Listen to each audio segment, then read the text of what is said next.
Yo, what's going on, guys? Hope you are all good. Just before we do get started, I just want to show my appreciation and just say thank you for helping me hit 1,000 subscribers. And obviously couldn't get here without you guys hitting that red button, so I really do appreciate it, and I hope I can continue to provide some value for you. So in today's video, I'm going to be sharing some tips with you of how you can improve your videos and just generally take them to the next level. Different tips that I can share with you based on the 2 videos that I've recently made. So I'm going to play them now so you get a feeling of that, and then we'll refer to this video throughout the video. That's a lot of videos. But anyway, here's the first one. We're giants. Say, man, who are you? Leaving marks where we're now. Yeah, we're coming through. Tag along for the ride. It's a choice view. We're giants. Tell me, who are you? Tell me, who are you? Hey, tell me, who are you? Tell me, who are you? I said, tell me, who are you?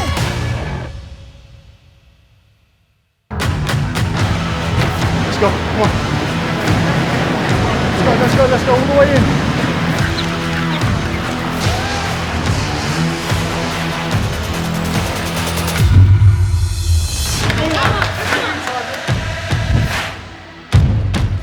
Come on, let's go, come on. Last push, let's go.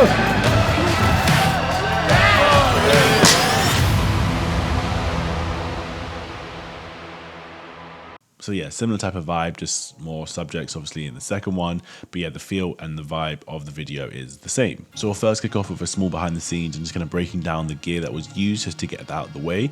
So this is recorded on the Sony FX3. The lenses used were mainly the 24 or the 35mm, just so we could get this quite wide, ready for an Instagram crop. It's just so annoying, but that's just the way the world is going.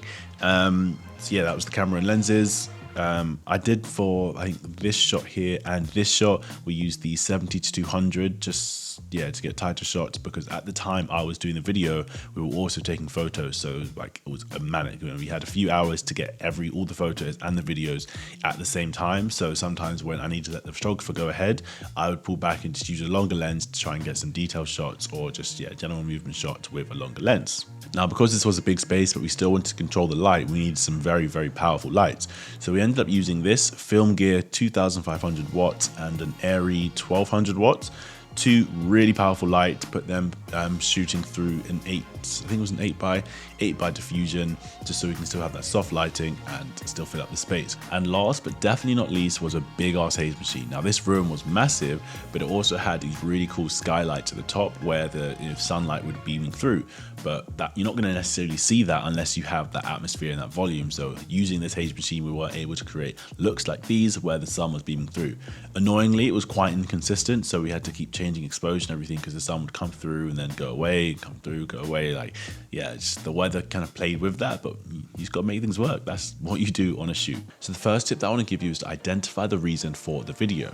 Now, if you were anything like myself, when you first started out, you just wanted to create for the sake of creating. You wanted to make cool footage just because it looks cool, not necessarily because it serves any purpose or you're trying to sell anything. You just want to create as much as you can and make it look as good as possible. Now, yes, you need to carry on doing that and creating good looking footage, but people aren't paying for just good looking footage. There has to be a purpose behind it.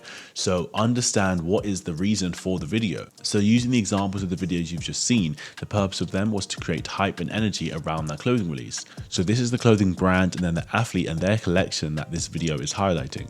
So the point of this video, it was to support the other marketing material that is already out there with the pictures, the website, all the information there, but the video is more just to create hype. So it's not a video that I'm going to be breaking down all the clothes, showing the details, showing how it works, how it fits, all that stuff. No, the point of this video is just to create hype and energy around the collection. So knowing that, which leads me to my next point, is how you actually film. So now that we understand the point of the video and what we're trying to portray, we can then analyze and now make a decision on how we're actually going to film this. What type of looks we're going to create, what camera, what lenses, what lighting, all that stuff will now go into the decision making, because we understand what the point of the video actually is.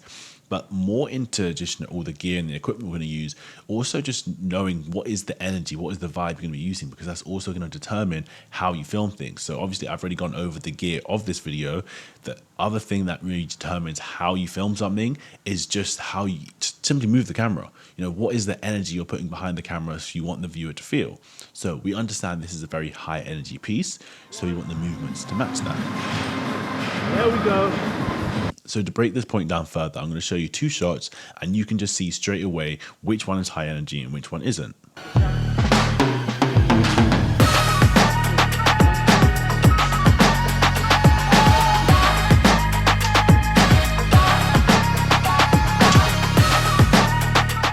So straight away you can see the difference between the 2 shots. You know, even though she's doing the same movement, the static one without movement to the camera following her just has a lot less energy. Yes, it does. It serves another purpose of establishing the scene until you can see everything and, you know, you get to feel where the person and the subject is.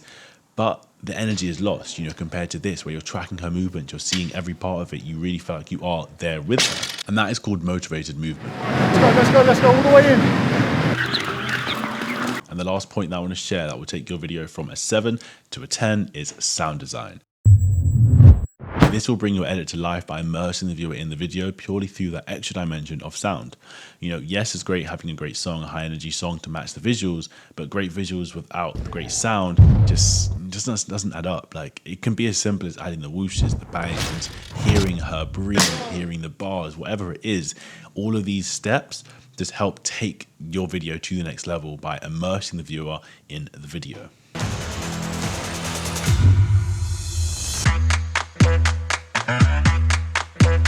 So next time you do finish an edit, just look back and think, could I add another dimension to this? Could I, you know, accentuate some of the sounds they're making here?